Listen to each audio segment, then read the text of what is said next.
आपको बहुत सारे थंबनेल देखने को मिलेंगे, हो सेक्स हो गया, हाय गाली दे दी, हाय गाली ही गाली हो गई। हाँ भाई हो गई, बागबान देख ले तू।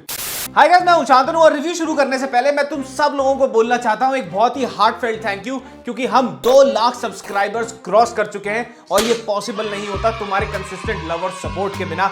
इसीलिए पास आओ, थोड़ी सी और पास आओ पप्पी, थैंक यू।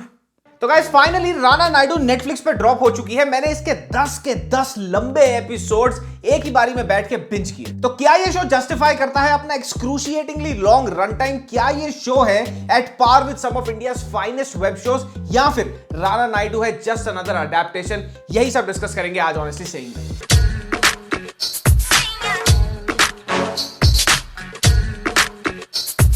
So guys, अगर तुमने राणा नायडू का ट्रेलर देखा है, you would already know that Rana Daggubati plays the role of a guy जो ए लिस्ट लोगों के, ए लिस्ट स्टार्स के झमेले निपटाता है। वो कोई भी गंद मचाते हैं तो he is the person that they go to solve their problems. बड़ा कांड हो गया है, फट रही है राणा, प्लीज तुम्हें सॉल्व कर सकते हो।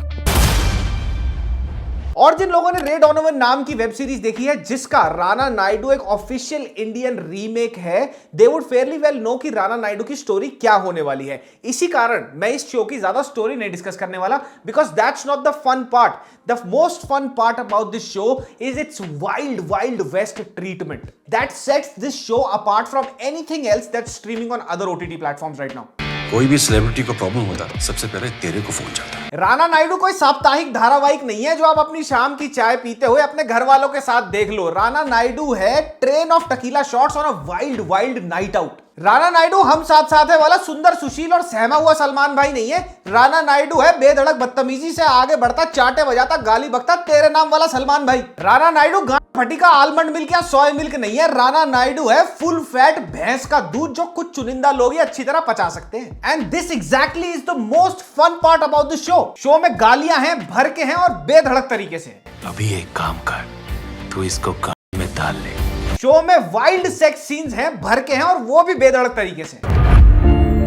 ये शो आपको एक ऐसी स्टोरी से रूबरू कराएगा जो ऊपर से उस स्टोरी में दुनिया तो बड़ी पॉलिश्ड है, बड़ी ही फिनेस वाली है, पर अगर तुम थोड़ा सा भी अंदर जाओगे उस दुनिया के तो वो कितनी डार्क है, कितनी गंदी है, कितनी अगली है। शो शुरू ही होता है एक ऐसे शॉट से जहां पे फुल स्पीड में फुल थ्रॉटल ब्लो चल रही है और उसके बाद एक स्पिटिंग का सीन भी दिखाया गया है क्लियरली। एक शॉट में एक ट्रांसजेंडर को ब्लो दे रहा होता है एक हीरो। अब देखा जाए तो ये सेक्सुअली कंट्रोवर्शियल चीजें दिखाना कोई नई चीज नहीं है। जिन लोगों ने सेक्रेड गेम्स देखा है उनको पता है कि कितने दबा के सेक्सुअली एक्सप्लिसिट सीन्स थे उसके अंदर, but still I think Rana Naidu is sacred games on steroids.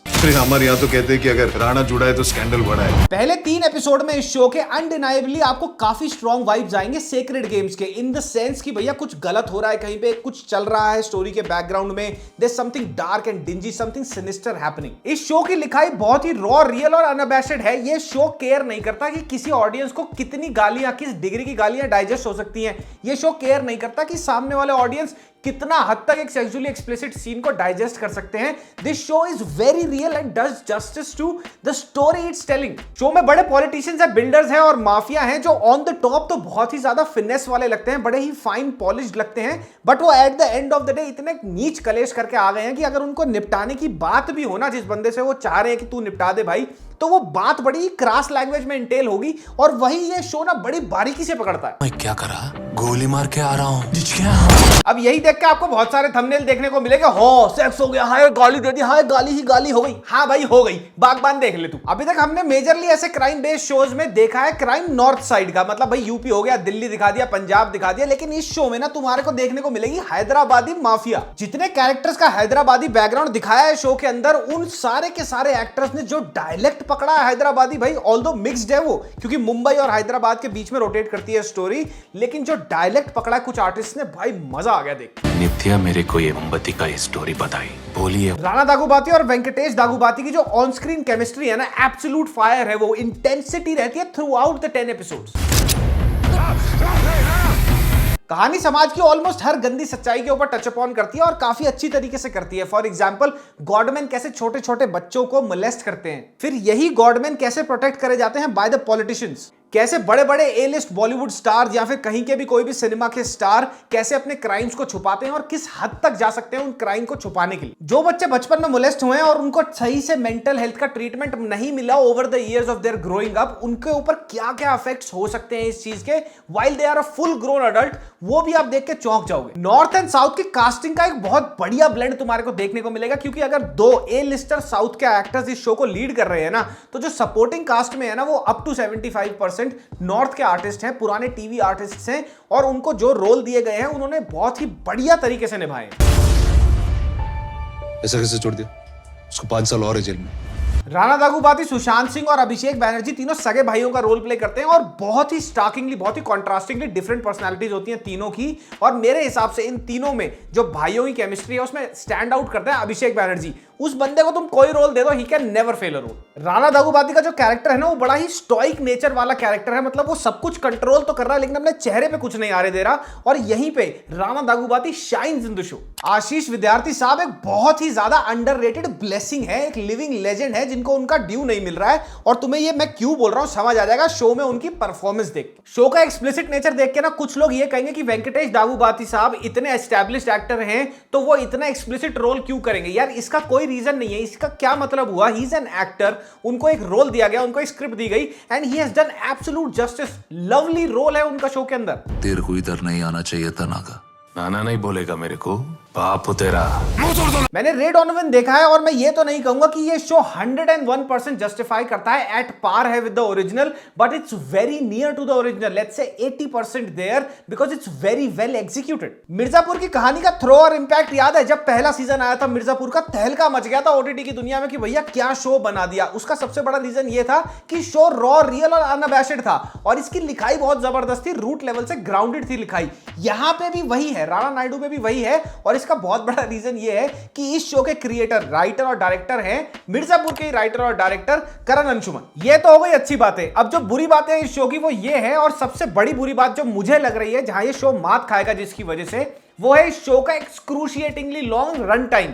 10 episode हैं और हर एपिसोड 40 से 50 मिनट लंबा है। Although majority of episodes are extremely interesting, but चौथे से छठे एपिसोड के बीच में ना बहुत सारी पैरेलल लेयर्ड स्टोरीज दिखाई जाती हैं अलग अलग कैरेक्टर्स के बैकग्राउंड्स की, उनके लव रिलेशनशिप्स की, जो मेरे को लग रहा था थोड़ी सी अननेसेसरी है। कुछ जगहों पे कितनी आसानी से एक मर्डर को कवर अप कर दिया जाता है, कोई पूछता नहीं है, कोई फॉलो अप नहीं हो रहा है उसके ऊपर, वो भी थोड़ा सा इलॉजिकल लग सकता है। Now although I love the banter between all the characters, जितनी भी गालियां दी गई, भरपूर गालियां दी गई हैं शो के अंदर, मुझे कहीं प्रॉब्लम नहीं हुई, लेकिन ये बहुत सब्जेक्टिव चीज है और काफी लोगों को ना कई जगहों पर गालियां काफी ड्रैग्ड और अननेसेसरी भी लग सकती है। सेक्स सीन्स की बात करी जाए तो भैया तैयार रहना, इस शो में से क्लिपिंग्स कट के एक्स वीडियोस और अलग पॉर्न साइट्स के ऊपर डलेंगी, 200% डलेंगी। इसी वजह से और भी बड़ी सारी वजह है, शो तुम अपने परिवार के साथ बैठ के ना ही देखना, अवॉइड ही करना। फैंटास्टिक सिनेमेटोग्राफी है, बीजीएम भी ठीक ठाक है, लेकिन जिस हिसाब से, जिस टॉप नॉच की सिनेमेटोग्राफी और डायरेक्शन है ना, उस हिसाब से बीजीएम मैच नहीं करता। सेक्रेड गेम्स, मिर्जापुर और पाताल लोक 3 ऐसे शोज हैं जिनकी लीग के अंदर राणा दागुबाती फिट तो करा जा सकता है, पर मेरे को यह लगता है कि इस शो का नेचर इतना ज्यादा वाइल्ड है, इतना ज्यादा ऑन स्टेरॉइड्स है कि इसकी अपनी ही अलग लीग है। अगर ये शो पूरा का पूरा 7 से 8 एपिसोड में निपटा दिया जाता ना, बीच में जो पैरेलल स्टोरी लाइन जिन्होंने दिखाई है जो मुझे लगा थोड़ी अननेसेसरी है, अगर उनको हटा दिया जाता ना, तो मेरे को लग रहा था कि ये शो एक एब्सोल्यूट रोलर कोस्टर राइड थी। अब कुछ छपरी इस शो के आगे पीछे खामखाई कंट्रोवर्सी क्रिएट करेंगे, भैया ये गाली दिखा दी, वो दिखा दिया, वो ये दिखा दिया। एब्सोल्युटली फैंटास्टिक स्क्रीन प्ले है, बहुत ही टाइट स्क्रीन प्ले, अच्छी डायरेक्शन है, सिनेमेटोग्राफी भी बहुत अच्छी है। कुछ बारिंग सम एपिसोड्स, ऑल ओवर तुम्हारे को एक बहुत एंजॉयबल एक्सपीरियंस मिलेगा इसको देखते हुए। तो भैया मैं तो यही कहूंगा, please go ahead and watch it. मेरे को काफी अच्छा लगा, काफी एंजॉयबल लगा, लेकिन हाँ, तीसरी बार बोल रहा हूं, घर वालों के साथ मत देखना। तो भैया जाने से पहले एक बार मैं फिर बोलना चाहता हूं, a big thank you to everyone for 200K subscribers. बहुत सारे रोस्ट अगले हफ्ते आएंगे, तब मिलेंगे। तब तक के लिए मामा मियां, लजानिया पप्पी, बाय बाय। ये वाला शो देख के तुम्हारे पेट में हाथ चली जाएगी तो मैं तो कुछ बोल नहीं सकता।